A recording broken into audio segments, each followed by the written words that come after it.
কাজ করে যাচ্ছে।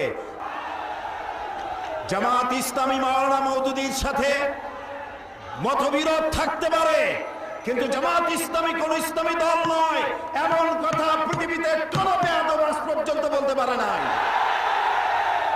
আমরা ইসলামী আন্দোলন করি জাহান্নামে যাওয়ার জন্য নয়, কারো কাছ থেকে সার্টিফিকেট গ্রহণ করে জামাত ইসলামী আন্দোলন করতে হবে এমন কাঙ্গালি বনা জামাতের হয় নাই।